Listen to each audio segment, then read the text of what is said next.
A lot of people don't understand why I keep on talking and harping on about COVID. Isn't it over? Hasn't the WHO declared the pandemic is past? Everybody is moving on. It's just a cold.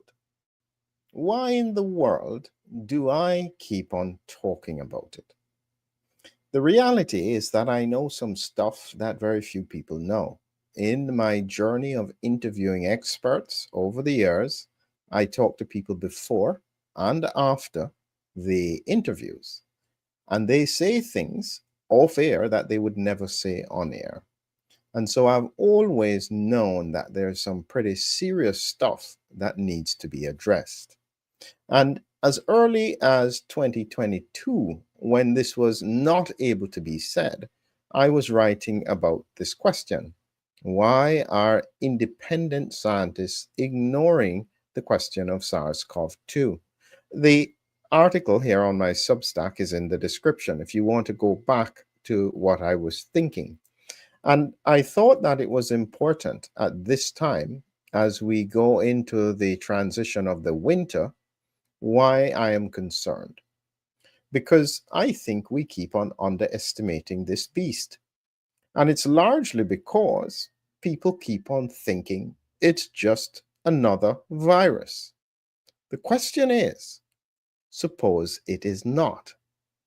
And that's the bit that, from a clinical point of view, forget the politics, we need to keep our minds open. Because if it isn't, it's not going to behave like a normal virus. If you don't know this, the original SARS-CoV disappeared completely within 2 years because it ran out of ways to mutate and it just stopped. This is not the case here, and we are not seeing the end of these variants anytime soon. The question we have to ask is, where is this going to end? So, as part of the history, because you may not be aware of some of this history, I'm going to remind you of a very important news article. Because for those people who don't remember, there was this question of a lab leak in early 2020. And then there was a paper that was produced by a lot of experts saying that it was not. This was clearly from the wet market. There was no question about it. Anybody who asked anything different was spreading misinformation. Then what happened is that people do what people do. And I have observed quietly some of the strange patterns around, say, for instance, what happened with the shooting with Charlie Kirk and the fact that so many people are just getting out phone images and studying it. And I'm thinking to myself, if there is anything that is not right, they are going to find it because this is just what people do sometimes. And in this case, this is exactly what happened to that lab leak idea. Literally, this guy, the Seeker 268, the world's foremost virus origins hunter. You have to look at the date of this. This is July 11th, 2021. This was in the peak of the rollout of the vaccines, and it got lost. It was published in the week in India. And this guy, known only by his Twitter handle, took a deep dive on the internet looking at evidence that reignited the debate on the origins of the COVID-19 virus.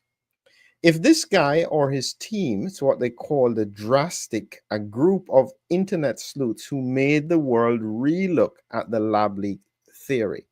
I've got to interview one of them, and I'd spoken to him previously, and I'd want to speak to him again. But in a sense, these guys just refuse to let it go. And what they did is that they found evidence that there was research on this virus prior to the outbreak. I mean, years before. There are some patterns. And say, for instance, people don't know about the furin cleavage site.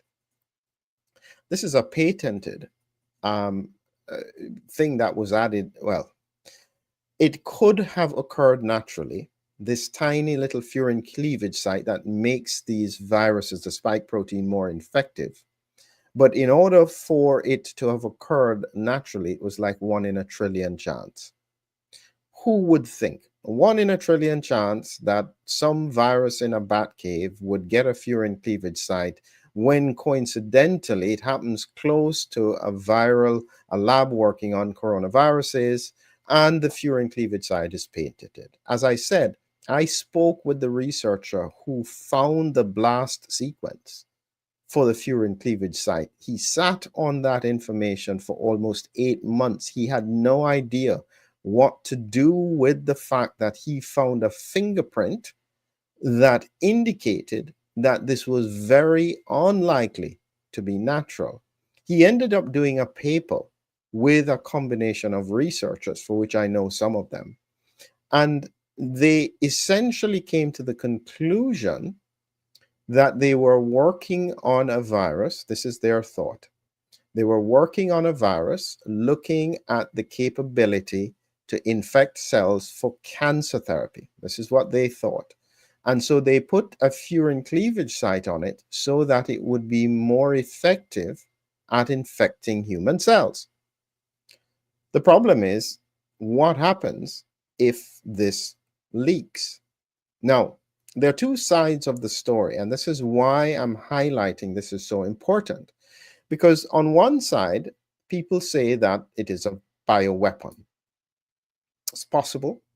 On the other side, they may have been working on it for research purposes, and then somebody just messed up, and you end up with a leak. One of the things that this guy came up with, and he found from doing intensive research at the time, and this is him here, he was looking at, he had some particular details that they were trying to relocate the lab. So because they were relocating the lab, and so this is in Wuhan, so he was digging up the Wuhan CDC web pages and was making a thread about it. So they were thinking of relocating the lab, and they were working on disposing of 2 tons of biowaste. Okay? There was a December 4th notice in which they showed a heat map which basically looked like a spread of disease across Wuhan. So it seems as though there was a contract out to remove biowaste. And this is part of the reason why, in their mind, this was a lab leak rather than an intentional spread of the virus. And so this lab situation then ended up with a spread. However, he also noticed there was another strange thing that they did. They took out a tender in September for RT-PCR kits for testing viruses. Now, it was a long list of viruses, but it also included the coronaviruses. So this could have been coincidental. But this part about disposing of biowaste really does suggest that this could have been how this virus came into being. Okay? And you have to remember, if anyone tells you that this was natural origin, remind them that after 5 years of research, we haven't found an animal host which was intermediary between the wild and humans. My simple question was, if it did originate in the wet market, the person who went and got whichever animal in the wild would have had to go to his home, package it up, transport it in, walk around, move around, and in all that time, if that person was infected, he would have spread it, and there should have been a trail of infection all the way to the wet market. We don't see that. So the important point is that we still don't know. But here is the point I am making. If, let's just say if for the time being, if this was done in a lab, why would you expect that it would follow the same patterns as a normal a virus that evolved in the wild, like the SARS-CoV? That's the question. So when people tell you that this is just a cold or no big deal, just remind them that we still don't know the origins and that we have never seen a coronavirus like this doing what it's doing. You have to remember, this beast can infect multiple cells. It uses, I think we had reached up to 29 different kinds of receptors to enter cells. It literally can infect almost anything. It infects the immune system. It infects the vascular system. It infects the respiratory system. It infects the gut. I mean, it potentially interacts with bacteria. I mean, this is unprecedented. We have never seen anything like this. And so when I know this kind of stuff and I see these kinds of questions, it makes me realize this is not going to be simple. And so all the hope that it just goes behind us and becomes endemic and it's no big deal, I would say I would love for that to happen, but I don't expect it, because everything that I'm seeing indicates that this is not going away. The final thought that I'd like to give you from this this article is something that I had said at the time in 2021 that I think I couldn't have said publicly. This is why I had to put it on Substack. And it was a very simple point. Whichever way we take it, even if people were messing around in a lab and this was an accidental lab leak, it still raises the question about the capability of this virus. If the gain of function research is true, because of the targeting in terms of older comorbidities, it seemed as though some people were deemed expendable. You have to remember, certainly early in the pandemic, children really weren't that affected. And that's unusual for a serious virus. Normally, it will kill neonates and older people. It's not that little children didn't get unwell with it, but they didn't really die. Now, it's important to know that's different now. Children are now getting sick with Omicron. That's a whole different conversation. But at the time, it was like a perfectly designed virus that targeted the people who had the most health-related issues. And when I looked at it from the perspective of ACE2 and serum ACE2, which is what I focused on in terms of autoimmunity, the people who have elevated serum ACE2 have the highest cardiometabolic risk. And this is something that will become an area of study and testing for the future. And serum ACE2 seems to be very strongly correlated to the severity of disease.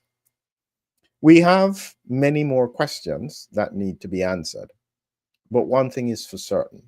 As we go into this winter and we go out again and into another winter, and you find that there are more and more variants, please remember, this had never started off as anything normal. I suspect it's not going to disappear quickly.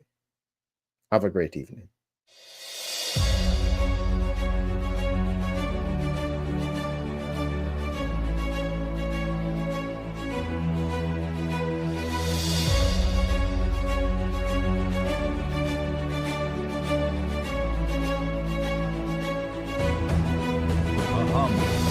A hero, an immune adventure.